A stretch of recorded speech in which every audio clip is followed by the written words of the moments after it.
3 کے دور میں تعمیر ہوئی تھی۔ پرنس اسٹریٹ ایڈنبرگ کے نئے حصے کا حصہ تھی اور اس کا اصل نام مسترد ہونے کے بعد کنگ جارج کے بیٹوں کے لیے نامزد کیا گیا تھا۔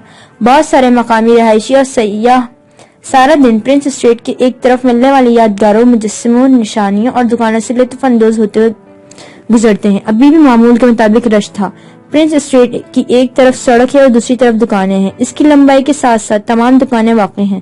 لوگوں کا ایک ہجوم وہاں چلتا ہوا نظر آ رہا تھا۔ وہاں کی عمارتوں میں خاص بات یہ ہے کہ دیکھنے میں بہت پرانی لگتی ہیں اور بہت پرکشش منظر پیش کرتی ہیں۔ وہ دونوں ساتھ ساتھ چل رہے تھے۔ کبھی کبھی سڑک پر ایک بس آ کر رکتی تھی، جیسے لاہور میں اسپیڈو کے اسٹیشن بنے ہوئے تھے، ویسے ہی بس وہاں آ کر چند لمحوں کے لیے رکتی ہے۔ جس نے بیٹھنا ہوتا وہ اس پر سوار ہو جاتا۔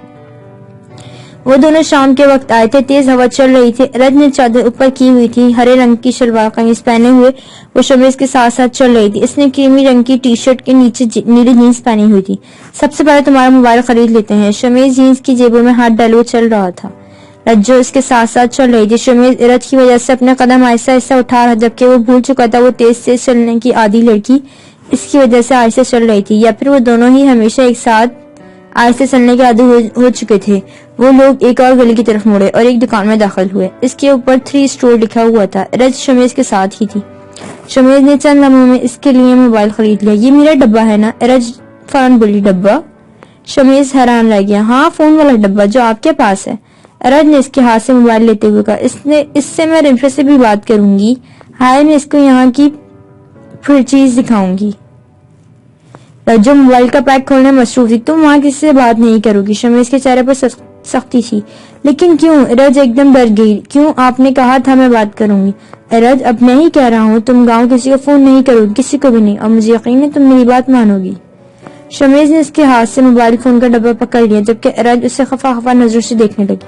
اب خفا مت ہو، تم جو کہو گی وہی لے کر دوں گا، لیکن صبر کر جاؤ۔ شمیز اب وہ ایک ساتھ چلنے لگے اور پھر سے مین اسٹریٹ کی طرف آ گئے۔ رج نے فون اپنے پیلے پرس میں رکھ لیا۔ یہ وہی پرس تھا جو شمیز اس کے لیے لے کر آیا تھا۔ اچھا، اب منہ کیوں بن گیا ہے؟ کیا لینا ہے؟ یہاں سے میں کیا لوں؟ چوڑیاں تک نہیں ملنی یہاں سے، اور اب میں یہاں سے آپ کی انا کی طرح پینٹ شیٹس لے جاؤں جو میں ڈال بھی نہ سکوں؟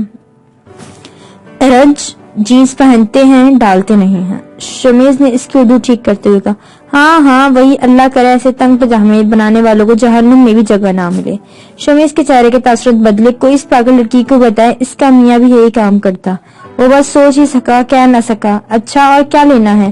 شمیز نے سوال کیا۔ نہیں، کچھ نہیں لینا۔ رج اس سے ناراضگی ظاہر کر رہی تھی، لیکن اس نے شانہ اچکا دی۔ ٹھیک ہے، پھر بسم اللہ اسٹور پر چلتے، وہاں سے تمہیں گروسری کے جو سامان چاہیے لے لینا۔ رجو نے رخ پھیر کر اسے دیکھا۔ کیا واقعی اسے پتہ نہیں چلا کہ وہ ناراض ہے اور ڈرامہ کر رہا تھا؟ رج بھی اس کے پیچھے چلنے لگی۔ نہیں تے نہ صحیح، میں کڑا مری رہی ہوں۔ رج پیر پٹکتے اس کے پیچھے چلتے گئی، اور اس کے بعد جو اسٹور پر آئی ایک پاکستان کا اسٹور تھا۔ یہ نیکلسین اسٹریٹ میں واقع ہے۔ یہاں سے سب تمہیں حلال ہی ملے گا۔ اس کی بات سن کر وہ خوش ہو گئی۔ اس کے بعد انہوں نے ضرورت کی تمام اشیاء وہاں سے خرید لی۔ شمیز یہاں سے چلا گیا۔ دیکھا، میں نے کہا تھا وہ چلا جائے گا۔ علی شاہ سجاد شاہ مخاطب تھے۔ اس وقت وہ اپنے کمرے میں موجود تھا۔ نہیں بابا، وہ اتنی جلدی اس حویلی سے نکلنے والا نہیں ہے۔ مجھے شک پڑتا ہے وہ کچھ بڑا کرنے کا سوچ رہا ہے جو ہماری سوچ سے بھی بڑا ہے۔ سجاد نے اپنے باپ سے کہا۔ دونوں کہیں جانے کی تیاری میں لگے تھے۔ ہو سکتا ہے تم ٹھیک کہہ رہے ہو، لیکن مجھے لگتا ہے وہ اپنا وہیں بزنس سنبھالنا چاہتا ہے۔ بابا، اس کو کم سمجھ کر ہم غلطی کر رہے ہیں۔ وہ دیکھنے میں لگتا ہے معصوم ہے، لیکن مجھے لگتا نہیں ہے، سجاد نے حقارت سے کہا۔ دروازے پر دستک ہوئی۔ سامنے بینا کھڑی تھی۔ آنکھ پر زخم تھا، معلوم ہوتا تھا کہ کہیں گری ہے۔ بڑے شاہ صاحب آپ کو بلا رہے ہیں۔ ٹھیک ہے، جاؤ تم۔ بینا چلی گئی۔ اپنے بیٹے پر حکم چلتا نہیں، ہمیں غلام سمجھا ہوا، سجاد نے غصے سے کہا تو علی شاہ نے اس کے کندھے پر ہاتھ رکھا اور تحمل سے رہنے کا اشارہ کیا، اور اس نے آنکھیں بند کر کے غصے کو قابو میں رکھنے کی کوشش کی۔ یہ لیں چائے، آج میں خود ہی بنا کر لائی ہوں۔ رجو نے اس کے آگے چائے کا مگ کرتے ہوئے کہا۔ اپنے ہاتھ میں بھی چائے کا کپ تھا۔ شمیز نے ایک ستائشی نظر اس پر ڈالی اور اس سے مگ پکڑ لیا۔ رجو بھی وہاں بیٹھ گئی۔ شمیز ٹی وی پر کچھ دیکھنے میں مصروف تھا، جبکہ رج باہر ہونے والی بارش کو دیکھ رہی تھی۔ کھڑکی کے پردے ایک طرف سے بادل خوب برس رہے تھے. ارج سارا سامان رکھ چکی تھی. رات کا وقت تھا, گہری رات تھی. شاہ, کبھی زندگی کالی رات لگی ہے؟ ارج نے بھائی دیکھتے ہوئے شمع سے سوال کیا. اس نے ابھی تک وہی شال اوپر اوڑی ہوئی تھی جو بارش کی وجہ سے ٹھنڈ بڑھ گئی تھی. زندگی روشن کب ہوتی ہے؟ شمیز نے جواب کے بدلے سوال کیا. مطلب زندگی روشن ہی نہیں ہوتی ہے, پر کبھی کبھی کالی رات لگنے لگتی. ارج نے اس کی طرف دیکھا. زندگی تو سفر, آزمائش اور خوشی کی لہروں میں بہتا ہوا یقین اور مایوسی کے لمحوں سے گزارتا ہوا, زندگی کی طاقتوں اور دل کی بے چینی سے لڑتا ہوا, اپنے رب کی ذات کو دل میں سما لینے اور اسی کی خاطر اپنی راہوں کو بدل لینے کا نام ہے. لیکن اس نے ریموٹ کنٹرول اٹھا کر LED بند کر دی تھی. ہم لوگ چند لمحوں کی ناکامی کو زندگی کی ہار سمجھ کر زندگی کو کالی گہری رات سمجھ لیتے ہیں. کتنے آئے اور کتنے گئے, لیکن جنہوں نے اپنے عمل درست رکھے اور اپنے رب کی رضا کی خاطر عاجزی اختیار کی اور رب کے فیصلوں پر یقین کیا اور اس کی حدوں میں رہے, انہوں نے گہری کالی رات کو روشن کر لیا اور اپنے رب کو پا لیا. شاہ, مجھے زندگی کو روشن کرنا نہیں آ رہا. آ جائے گا, وقت لگے گا. ارج. شمیز ایک دم مسکرایا. تم نے ابھی کچھ نہیں کھویا, میں نے اپنے ماں باپ کھوئے ہیں. ارج فون بولی. کس نے کہا ہے یہ تم سے؟ وہ تم سے بہت محبت کرتے ہیں, لیکن میری ان سے بات نہیں ہو رہی. آپ نہیں سمجھ سکتے, میرا اس وقت دل کر رہا ہے ایک لمحہ بھی نہ لگے اور وہ میرے سامنے ہو. ارج روحان سے ہوئی. بس اتنے میں پریشان ہو گئی. انسان تو ازل سے خواہشات کا غلام رہا ہے. ایک مسلمان لڑکی کو تو بہادر ہونا چاہیے. سوچو, اگر تم کسی مقام پر کھڑی ہوتی, تو تم کوئی افسر ہوتی یا تم بھی پیسے کی طاقت رکھتی, تو کیا میں تم سے نکاح کر پاتا؟ نہیں, کبھی نہیں کر سکتا تھا. میں تمہیں تمہارے ماں باپ سے بات کرنے سے بھی نہیں روک سکتا تھا, کیونکہ تم طاقت رکھتی. تم زندگی کی ایک مشکل کو اندھیرا سمجھ کے بیٹھی ہو, تو جب مشکلات کے پار آ جائیں گے اس دن تم کیا کرو گی لڑکی؟ ارج خاموش تھی. شاہ اس سے کیا کہنا چاہ رہا تھا؟ کیا بات تھی جو اسے سمجھانا چاہ رہا تھا؟ اس مشکل میں روشنی تلاش کرو, ہو سکتا ہے تمہاری زندگی میں چھایا باقی زندگی اندھیرا بھی ختم ہو جائے. ہو سکتا ہے تم کچھ بھی ایسا کر جاؤ جو آتی دنیا تک یاد رکھا جائے. شاہ, میں کیا کر سکتی ہوں؟ میں ایک ان پڑھ جاہل لڑکی ہوں جس نے مر کر میٹرک پاس کر لیا. وہ کیا دنیا میں نام بنائے گی؟ کیوں, تم کیا انسان نہیں ہو؟ یا انسان وہ نہیں ہے جو کچھ کر کے دکھاتی ہیں؟ ان کے پاس بہت سے وسائل ہوتے ہیں, ان کے ماں باپ ان کے ساتھ ہوتے ہیں. میں اکیلی ہو گئی ہوں. بارشیں کی بوندیں کم ہو چکی تھی. اس گہری کالی رات میں ہم اپنے خالق کو بھول جاتے ہیں جس نے ہمیں سب دیا. کیسے ہو اکیلی؟ کیا وہ ساتھ نہیں یا تمہارا ایمان نہیں؟ اللہ تے ہی ایمان ہے شاہ, ورنہ اس دنیا میں انسانیت تو ختم ہو گئی ہے. ہر طرف مطلبی دنیا ہے. آپ نے مجھ سے نکاح کیوں کیا؟ نہ جانے کیوں, وہ یہ سوال کر بیٹھی تھی. وہ خود بھی نہیں جانتی تھی, لیکن وہ بہت دنوں سے اس کا جواب چاہتی تھی. آج باقاعدہ ان کی گفتگو ہو رہی تھی تو اس نے سوال کر ڈالا.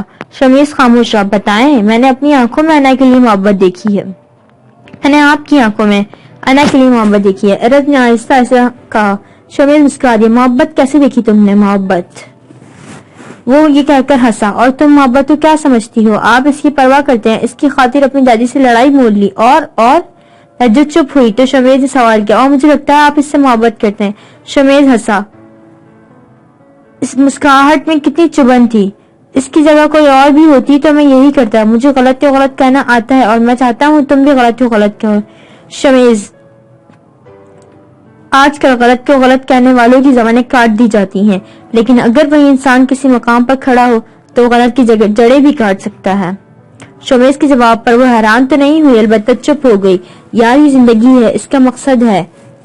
بے مقصد زندگی تو جانور بھی گزار رہے ہیں. پھر ہمیں اللہ نے عقل کیوں دی؟ تاکہ ہم اسے استعمال کریں, نہ کہ بس یہی کہتے رہیں کہ غلط تو غلط کہنے سے ہم دنیا سے الگ ہو جائیں گے. بارش تھم چکی تھی, لیکن باہر ہوا بھی بہت تیز چل رہی تھی. میری زندگی کا ایک ہی مقصد ہے, میں اپنے والدین کے پاس واپس چلی جاؤں. ارج نے آنکھوں میں نمی لیے کہا تھا. کیا تھا اس شخص میں جو وہ اسے نفرت بھی نہیں کر پا رہی تھی؟ میں تمہیں اتنا کچھ بتا چکا ہوں, سمجھدار کے لیے اشارہ کافی ہوتا ہے. شمیز کہہ کر چپ سا ہو گیا تھا. دونوں کے چائے کے کپ ٹھنڈے ہو چکے تھے. شمیز نے چائے دیکھی جو میز پر پڑی تھی, جبکہ ارج کا کپ ابھی بھی اس کے ہاتھ میں تھا. بہت شکریہ میڈم, چائے بنا کر دینے کے بعد ٹھنڈی کر کے دینے کا. شمیز نے مسکراہٹ کے ساتھ اس پر طنز کیا. ہاں, میں نے تو نہیں کہا تھا نہ پیو, خود ہی رکھ دیا تھا. جی میڈم, آپ کبھی کچھ کہتے ہی کب ہیں, آپ تو عمل کر کے دکھاتے ہیں. ارج بے ساختہ مسکرائی. اب آپ بات کریں بھائی صاحب سے. ہماری 2 بچے اس انتظار میں بیٹھے ہیں کہ شمیز کس کو پسند کرے گا. آخر بھائی صاحب بات کیوں نہیں کرتے؟ امارا علی شاہ سے بات کر رہی تھی. علی شاہ تقریباً آدھی رات کو کمرے میں آیا تھا. تم چاہتی کیا ہو جائے گی بات جب میں نے کرنی ہوئی. علی شاہ نے پہلا آہستہ پھر غصے سے دھاڑتے ہوئے کہا. امارا سہم گئے. مجھے تم سے زیادہ اپنی بچیوں کا اچھا برا پتا ہے. شاہینہ مر نہیں گئی اور وہ مر نہیں جائے گی. سنا تم نے؟ علی شاہ غصے سے الماری میں سے تولیہ نکالتے ہوئے واش روم چلا گیا. ہاں بس ایک مری ہی تو نہیں ہے شاہینہ، امارا نے دکھ سے بھرے لہجے میں آہستہ آواز میں کہا.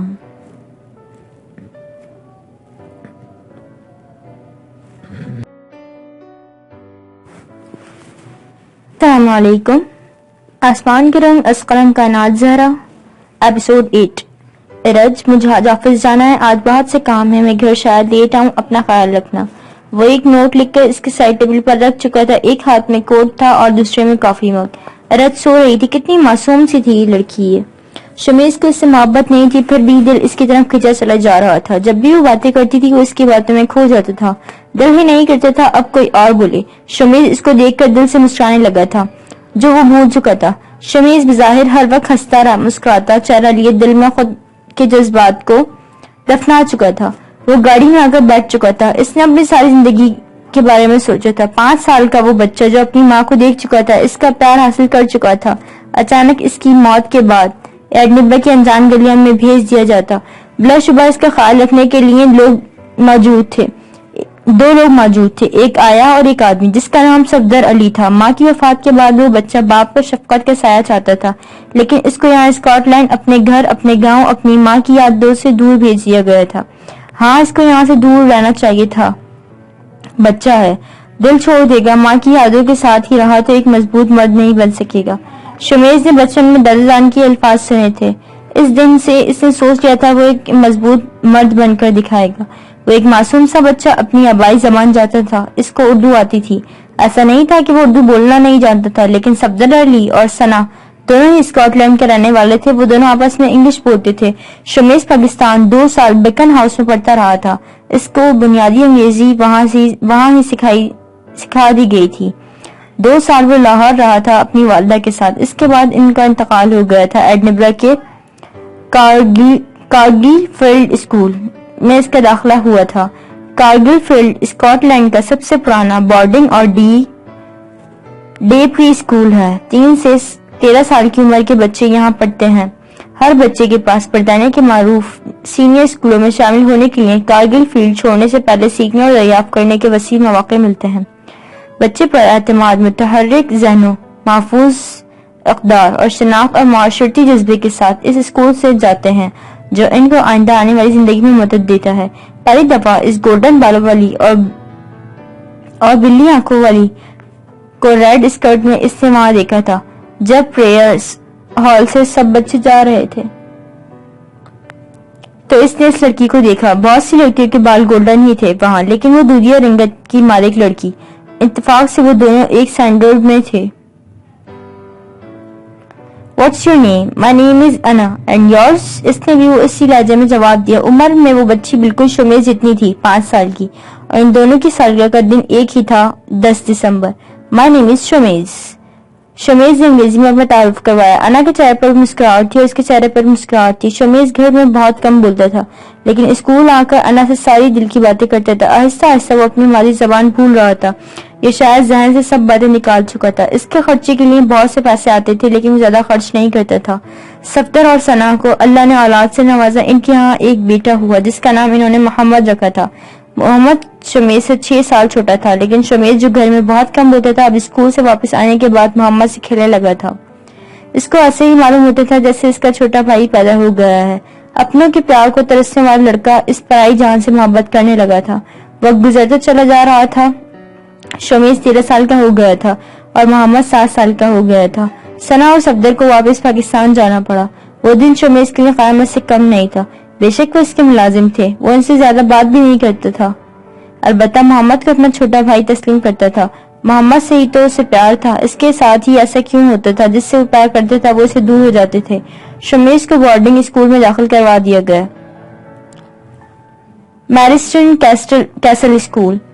میں اس نے اپنی اسکول کی تعلیم مکمل کی۔ اس کو ماہانہ ایک بھاری رقم بھیجی جاتی تھی جس میں سے وہ چند پاؤنڈ میں خرچ کرتا تھا، باقی وہ جمع کر رہا تھا۔ بورڈنگ میں آنے کے بعد انا سے بھی اس کی ملاقات نہیں ہوتی تھی۔ اس کو اس سارے عرصے میں انا اور محمد کی بہت یاد آئی تھی۔ ان دنوں ہیری پوٹر کی فلم بہت مشہور ہوئی تھی۔ بچے بس اسی پر تبصرہ کرتے رہتے، حتیٰ کہ یہ باتیں بھی ہونے لگیں کہ ان کے اسکول میں بھی جادو ہے۔ آہستہ آہستہ یہ وقت بھی گزر رہا تھا۔ شمیز دن گن گن کر گزارتا تھا۔ اسکول میں اس کے کوئی خاص دوست نہیں بنے تھے، البتہ کچھ دشمن بن گئے تھے۔ لاکس اور جیک نامی دو لڑکے جن کا بہت بڑا گروپ تھا، وہ پڑھائی میں دلچسپی نہیں لیتے تھے اور شمیز پڑھائی میں بہت قابل تھا۔ بس اسی کے پیش نظر وہ اس کی حقارت کی نظروں سے دیکھتے تھے۔ شمیز کبھی ان کو خاطر میں نہیں لاتا تھا، لیکن وہ اکثر اس کو تنگ کرتے رہتے۔ ایک دن تو شمیز کا یونیفارم چرا دیا۔ اس نے کچھ تو نہیں کہا تو جیک نے کہا، تم ایک کمزور لڑکی ہو جو ہم سے کبھی مقابلہ نہیں کر سکتا۔ شمیز اس دن اپنے روم میں آ کر بہت رویا تھا۔ وہ تو ایک مضبوط مرد بننا چاہتا تھا، پھر وہ کمزور کیسے؟ اس کے دوست کم بنتے تھے یا خود وہ سب سے الگ ہی رہتا تھا، یہ پتہ کرنا مشکل تھا۔ محمد اور انا سے دور ہونے کے بعد وہ کسی سے زیادہ بات نہیں کرتا تھا۔ جب بھی کوئی اس سے بات کرتا وہ بس جواب دے کر خاموش ہو جاتا۔ بچے بھی اس کو پڑھائی کی حد تک استعمال کرنے لگ گئے تھے، جو لیکن ہمیشہ کے لیے تو نہیں رہتا۔ وقت گزرتا رہا، نہیں سمجھ آتا تھا اس سے پوچھ لیتے تھے۔ اس علاوہ وہ بھی اس سے بات کرنا پسند نہیں کرتے تھے، اور وہ اسکول سے بھی فارغ ہو گیا تھا اور بورڈنگ سے نکل چکا تھا۔ شمیز آفس پر پہنچ چکا تھا۔ یہ ایڈنبرا شہر کے درمیان میں واقع ایک شیشے کی بلڈنگ تھی جو اپنی شان و شوکت کے ساتھ کھڑی تھی، جس کے اوپر بڑے بڑے ہجوں میں انگریزی میں سید کمپنی لمیٹڈ لکھا ہوا تھا۔ اس نے گاڑی پارکنگ ایریا میں کھڑی کر دی تھی۔ یہ پرنس اسٹریٹ کے پاس ہی واقع ایک بڑی عمارت تھی۔ شمیز جب داخلی دروازے پر پہنچا تو وہ خود بخود ہی کھل گئے تھے۔ وہ اندر داخل ہوا۔ سامنے ریسپشن پر دو انگریزی عورتیں کھڑی تھیں۔ گڈ مارننگ سر، صبح بخیر سر، انہوں نے چہرے پر پیشہ ورانہ مسکراہٹ سجائے کہا۔ ریسپشن کی دائیں جانب لفٹ تھی، لیکن شمیز نے سیڑھیوں سے چڑھنا مناسب سمجھا اور وہ سیڑھیوں پر چڑھنے لگا، جس کے ریلنگ شیشے کی تھی۔ اس آفس کو بہت خوبصورت انداز میں مزین کیا گیا تھا۔ چند ایک فاصلے پر بہت قیمتی پینٹنگز آویزاں تھیں۔ اوپر چڑھتے ساتھ اس کا بائیں جانب آفس تھا۔ اس سے اوپر والی منزل پر تمام ورکرز کام کرنے کے کیبنز بنے ہوئے تھے۔ جس فلور پر اس کا آفس تھا وہاں کانفرنس روم تھا جو کافی بڑا تھا۔ اس کا آفس کافی بڑا تھا۔ اندر داخل ہوتے ساتھ سفید صوفے پڑے تھے اور چند فاصلے پر سفید میز کے آگے دو کرسیاں تھیں۔ اس کے آفس کا تھیم ہی سفید تھا، خوبصورت طرز کا آفس۔ شمیز اپنی کرسی پر جا کر بیٹھ چکا تھا۔ فائلز کے انبار لگے ہوئے تھے جو آج اس کو دیکھنے تھے۔ شمیز ایرج کے موبائل میں سم کارڈ بھی ڈال کر دے آیا تھا اور نمبر صرف اپنا ہی موبائل میں سیو کیا تھا۔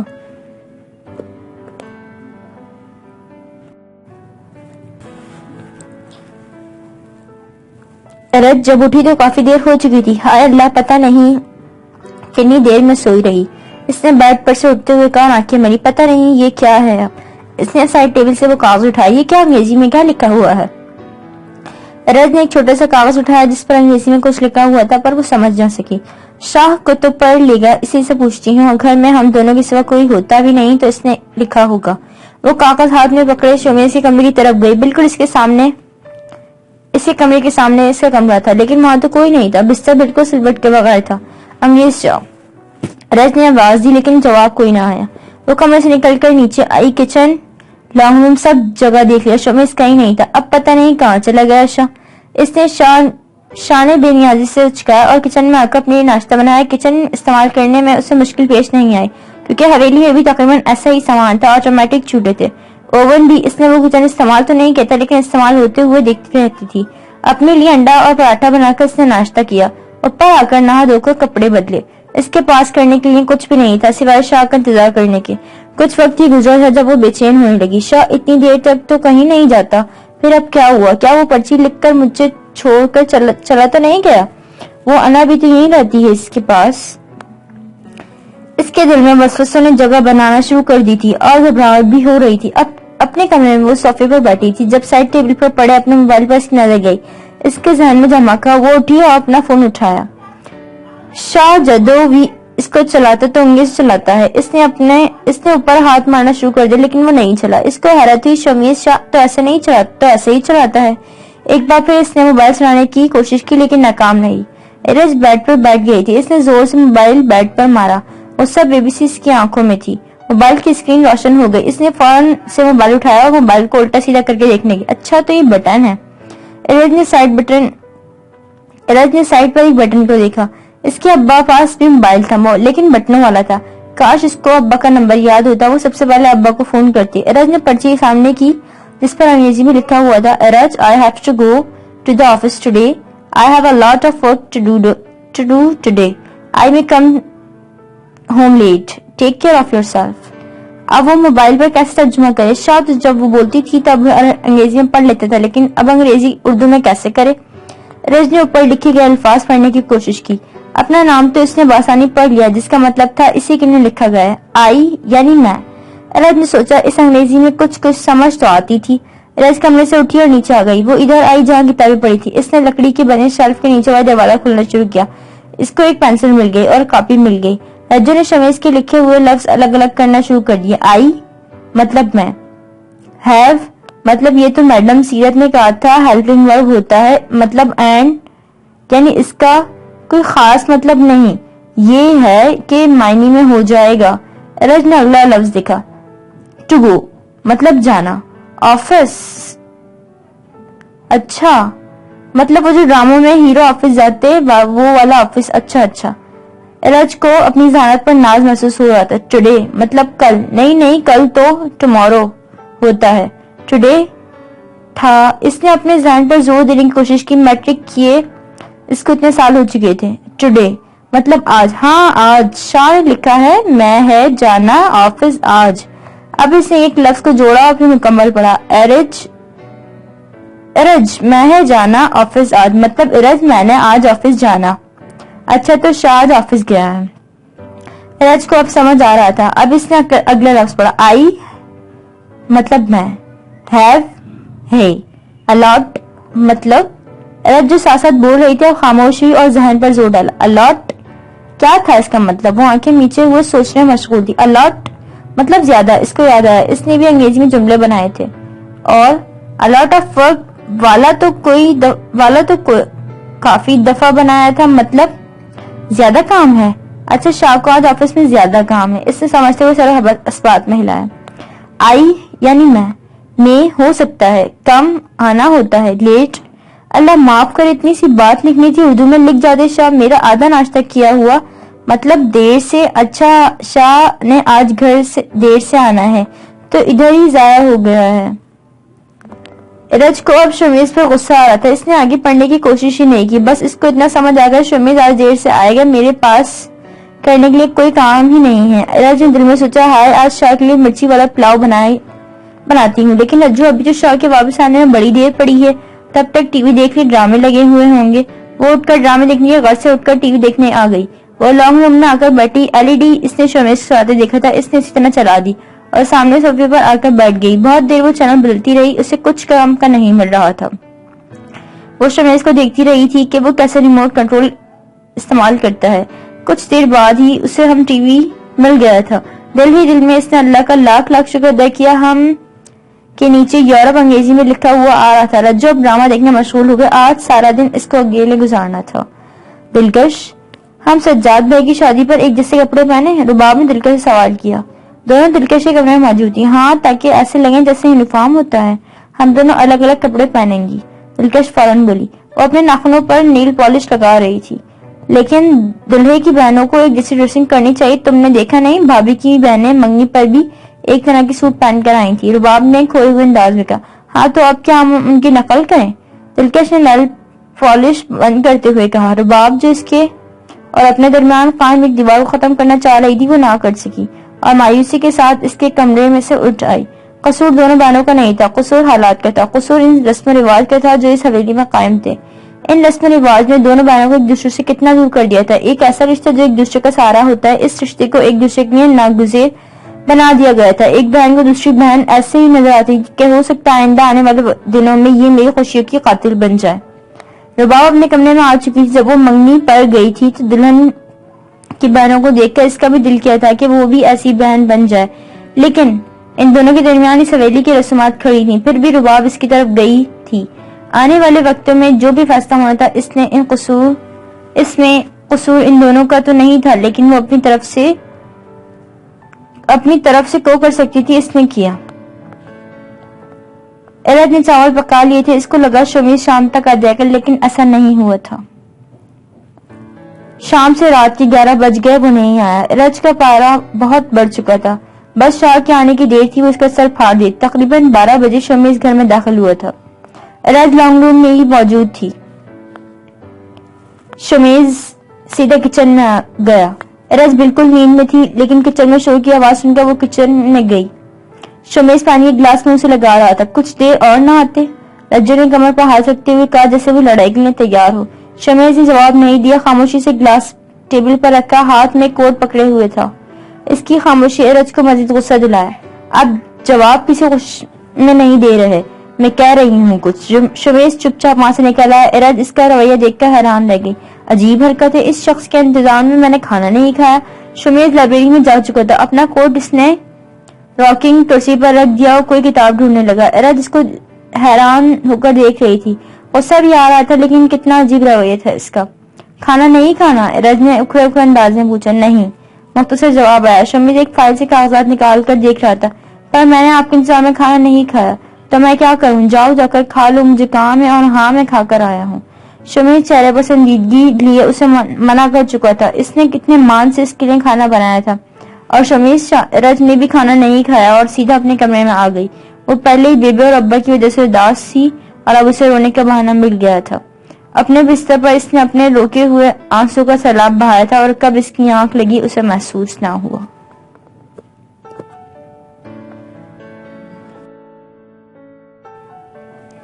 حویلی میں سجاد شاہ کی شادی کی تیاریاں زور و شور سے چل رہی تھی۔ ہر کسی کو نئے کپڑے لے کر دیے جا رہے تھے، ہر کوئی وہاں خوش تھا۔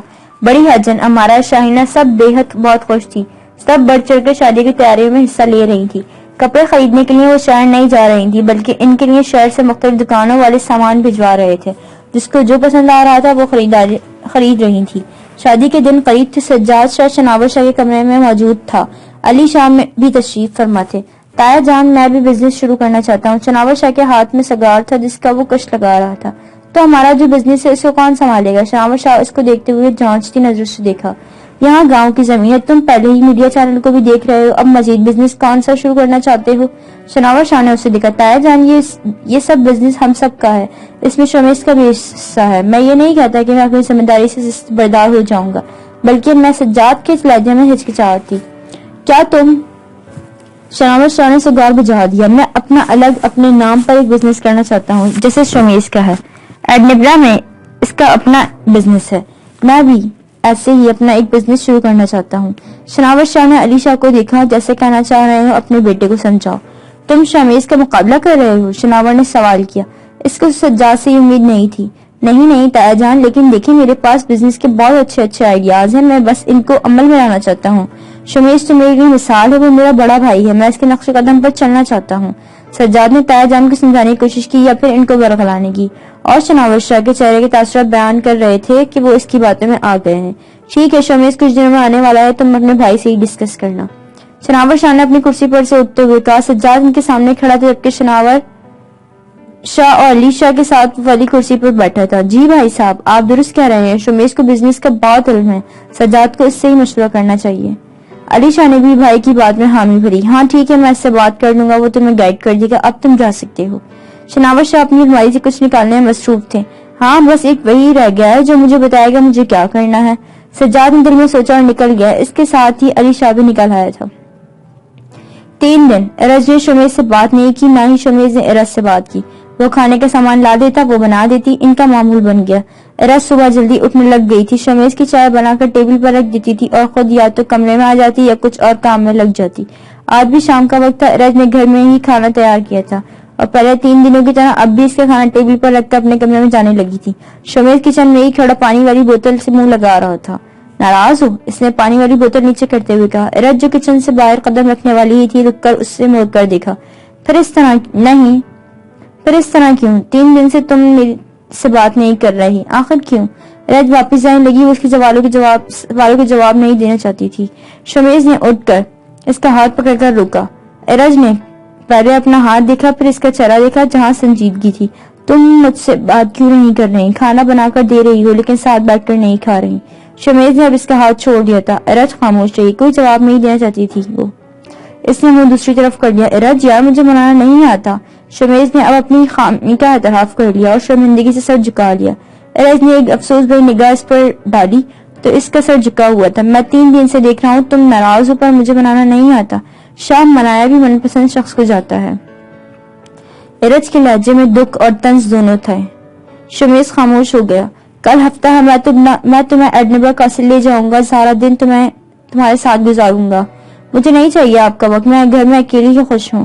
ارج نے اکھڑے ہوئے انداز میں کہا. یار اچھا سوری معاف کر دو. شمیز نے اس سے معافی مانگی. ارج کا چہرہ ابھی بھی دوسری طرف تھا اور وہ شیشے کے دروازے سے باہر باغیچے کو دیکھ رہی تھی. اچھا ٹھیک ہے، کل میں تمہیں اٹھا کر لے جاؤں گا. کھانا بھی مجھے نہیں کھانا اگر تم نے نہ کھایا تو. شمیز چپ کر کے چلا گیا جبکہ رجو اسے منہ پھاڑے دیکھ رہی تھی. اٹھا کر لے جائے گا؟ گنڈا ہے کیا؟ گنڈے سے کم بھی نہیں ہے. ارج نے سر جھٹکا اور اوپر کمرے میں آ گئی. وہ تو اس کے آنے سے پہلے کھانا کھا چکی تھی اور اب اس کا انتظار کرنے والی حماقت نہیں کر سکتی تھی. اس لیے 3 دن سے وہ پہلے ہی کھانا کھانے لگ گئی تھی. گھر کی صفائی کر لینا یا کپڑے دھو لینا یہی اس کی مصروفیات تھی. شائنہ صبح لاؤن میں چہل قدمی کر رہی تھی جب اس کے پاس سجاد گزرا. سجاد کبھی اس کے ساتھ کھل کر بات نہیں کرتا تھا. شمیز اور سجاد میں اسے زمین آسمان کا فرق نظر آتا تھا. سجاد اسے دیکھے بغیر ہی باہر نکل گیا تھا. اے اللہ، ایک ہی گھر کے 2 مختلف بچے ہیں. مجھے ڈر لگتا ہے آئندہ آنے والے دنوں کے بارے میں سوچ کر. شائنہ نے اوپر آسمان کی طرف دیکھا جہاں چڑیاں ایک غول میں اڑ کر صبح اپنا دانا پانی اکٹھا کرنے جا رہی تھی. شائنہ ان کو دیکھ کر بے سختہ مسکرائی. ارے پھپھو آپ یہاں؟ مجھے لگا اسکول جا چکی ہوں گی. رباب کی آواز پر شائنہ نے اسے چونک کر دیکھا. مسکراہٹ اس کی طرف اچھالی. ہاں ابھی وقت نماز پڑھنے کے بعد یہاں آ گئی تھی. شائنہ نے صبح کی خوبصورت مسکراہٹ کے ساتھ اسے جواب دیا. رباب کا چہرہ تر و تازہ تھا. تم بہت خوش نظر آ رہی ہو. خیریت؟ شائنہ نے رباب سے سوال کیا. ہاں جی بس میں نماز پڑھ کر آئی اور قرآن پاک پڑھا. دل کو بہت سکون ملا پھپھو. قرآن تو ہے ہی ایسی کتاب جسے پڑھ کر دل کو سکون حاصل ہو. یقیناً تمہیں تمہارے مسئلوں کا حل ملا ہوگا. نہیں پھپھو، میں نے آج جو آیت پڑھی تو مجھے محسوس ہوا مسئلہ تو کوئی ہوتا ہی نہیں ہے، ہم ہی بس گھبرا جاتے ہیں. اللہ تو قرآن میں جگہ جگہ فرما رہا ہے میں تمہارے ساتھ ہوں. بالکل، وہ تو اس وقت بھی ساتھ ہے اور دیکھ رہا ہے. شائنہ نے اسے کندھوں پر ہاتھ رکھتے ہوئے کہا. وہ دونوں اب ساتھ ساتھ چل رہی تھی. پھپھو آپ جانتی ہیں آج میں نماز کے بعد اچانک ہی میرا دل کیا قرآن کھولنے کا اور میں نے قرآن پاک کو پڑھا. ایک آیت کو کتنی بار پڑھا؟ شائنہ کا سوال اس کو عجیب لگا. مطلب ایک آیت کو کتنی بار پڑھا اور سمجھا؟ پھپھو ایک ہی بار. اور کتنی بار پڑھتی؟ رباب کو لگا پھپھو مذاق کریں. دنیا میں بے شمار کتابیں ہیں اور ہر کتابیں کئی فائدے ہیں لیکن قرآن مجید کائنات کی سب سے بہترین کتاب ہے. قرآن پاک تمام کتابوں پر اسی طرح فضیلت رکھتا ہے جس طرح اللہ تعالیٰ کی فضیلت تمام مخلوقات پر ہے. قرآن حکیم پڑھنا بھی بہت ضروری ہے لیکن اس سے بھی زیادہ ضروری ہے اسے سمجھنا اور اس پر عمل کرنا. پھپھو میں نے سمجھا اسی لیے تو خوش ہوں. رباب نے اپنی بات کہی. شائنہ ہنسی. تم نے میڈیکل پڑھانا؟ شائنہ نے سوال کیا. جی پھپھو، آپ تو جانتی ہی ہیں. تم بایو کی کلاس میں سب ایک ہی بار میں سمجھ جاتی تھی یا اپنی ٹیچر سے بار بار پوچھتی تھی؟ پھپھو آپ کو نہیں پتا بایو کتنی مشکل تھی. بار بار پوچھنا پڑتا تھا. ایک ہی سوال کو بار بار پوچھا میں نے اور ہر بار ایک نئی طریقے سے سمجھ میں آئی مجھے. شائنہ مسکرائی. رباب اب اسے اپنی داستان سنا رہی تھی. ہم ہر جملہ بڑی توجہ کے ساتھ پڑھتے ہیں اور اگر کسی بات کی سمجھ نہ آئے تو دوبارہ پڑھتے ہیں تاکہ جان سکیں کہ مصنف کیا کہنا چاہ رہا ہے. دوبارہ پڑھنے پر بھی تسلی نہ ہو تو ٹیچر یا عالم سے رابطہ کرتے ہیں تاکہ بات مکمل طور پر دل و دماغ میں اتر جائے. لیکن جب قرآن کریم پڑھنے کی باری آتی ہے جلدی صحیح یا غلط پڑھ کر جان چھڑوا لیتے ہیں. کبھی اس بات پر غور کیا کہ اللہ تعالیٰ ہم سے کیا کہنا چاہ رہے ہیں؟ لیکن پھپھو قرآن پاک تو ترجمہ پڑھنے تو سمجھ آ جاتا ہے لیکن بایو یا باقی کتابیں ایسی نہیں ہوتی نا. رباب کو اختلاف تھا شائنہ کی بات سے. کس نے کہا میری بچی تم قرآن کی آیت پڑھ کر آئی ہو اس کو دوبارہ جا کر پڑھو. تمہیں ایک نئے سے سمجھ آئے گی جس طرح تم بایو کی بات کر رہی ہو. وہ دونوں اب بارہدری کے نیچے سیمنٹ کی بنی بینچ پر بیٹھ گئی تھی. پھپھو میں نے بہت غور سے قرآن پڑھا اور پھر قرآن پڑھ کر دل کو سکون بھی ملا. رباب اب بھی اپنی بات پر قائم تھی. ہم لوگ روزانہ قرآن کریم پڑھتے اور سنتے ہیں. سال میں کم از کم ایک دفعہ تو مکمل قرآن پاک پڑھتے ہیں لیکن کوئی خوش قسمت ہی قرآن حکیم سے کوئی نصیحت لے کر اٹھتا ہوگا. ہم نے قرآن کریم پڑھتے ساری عمر گزار دی، لیکن آج تک یہ نہیں جان سکے کہ اللہ تعالیٰ ہم سے کیا کہہ رہا ہے۔ پپو، آپ نے بالکل وجہ فرمایا، میں تو بس نماز پڑھ لیتی تھی، قرآن پاک تو پڑھتی ہی نہیں تھی، آج انسان نے کیوں دل کیا تو پڑھ لیا اور آج بھی سکون ملا۔ ارے میری بچی، وہ تو لکھا ہی ہمیں سکون پہنچانے اور سیدھی راہ دکھانے کے لیے گیا ہے۔ اللہ تعالیٰ نے قرآن حکیم میں فرمایا ہے، میں نے یہ کتاب اس لیے نازل فرمائی تاکہ تم لوگ غور و فکر کرو اور سمجھ سکو۔ دیکھو، اگر تم سارا سال اسکول جاؤ اور وہاں سارے لیکچرز لو، اپنی کتاب کا مطالعہ بھی کرو، رٹے لگاتی جاؤ، لیکن سمجھو نہ تو کیا امتحانات میں کامیابی حاصل کر لو گی؟ شاہینہ سوال کر کے خاموش ہو گئی۔ نہیں۔ رباب نے فوراً نفی میں سر ہلا دیا۔ ٹھیک اسی طرح دنیا آخرت میں کامیابی کے لیے ہمیں قرآن پاک کو سمجھنا ہوگا کہ اللہ تعالیٰ ہم سے کیا کہہ رہے ہیں۔ تم ہر آیت کو سمجھا کرو۔ پپو، قرآن کو کیا سمجھوں؟ یہ تو طلب، جستجو، شوق اور ترجیحات پر منحصر ہے۔ ثواب کے لیے قرآن تو اکثر لوگ پڑھتے ہیں، سمجھ کر اسی صورت میں پڑھا جائے گا جب حق کی کھوج ہو۔ تم نے تو آج قرآن ثواب کے لیے پڑھا، یقیناً تمہیں ملا بھی اور سکون بھی ملا، لیکن قرآن کو حق کی کھوج کے لیے پڑھو، تم سب سمجھنے لگو گی۔ رباب گہری سوچ میں پڑ گئی۔ اچھا، میں چلتی ہوں، اسکول جانے کے لیے تیاری کرنی ہے۔ ٹھیک ہے، رباب نے اس بات میں سر ہلا دیا۔ صبح تیز ہوا چل رہی تھی۔ ارج ابھی ہی اٹھی تھی اور باغیچے میں آ گئی تھی۔ بال اس کے کھلے تھے، شاید نہا کر نکلی تھی، لمبے گیلے بال اس کے کمر پر تھے۔ باہر لوگ چلتے پھرتے وہ دیکھ رہی تھی۔ سامنے والے گھر میں ایک عورت اپنی بالکنی میں کھڑی تھی۔ ایک دو دفعہ ارج کی اس پر نظر گئی۔ اس نے ارج کی طرف نہیں دیکھا تھا، لیکن ارج اسے دیکھ رہی تھی۔ وہ سامنے بالکنی میں کھڑی تھی۔ دیکھنے میں وہ عورت پاکستانی معلوم ہو رہی تھی۔ کیا یہ پاکستانی ہے؟ اس نے دل میں سوچا۔ اس لڑکی کی عمر دیکھنے میں 25 سال معلوم ہوتی تھی۔ شلوار قمیض پہنی ہوئی تھی۔ وہ بالکنی میں کھڑی اپنی موبائل پر لگی ہوئی تھی۔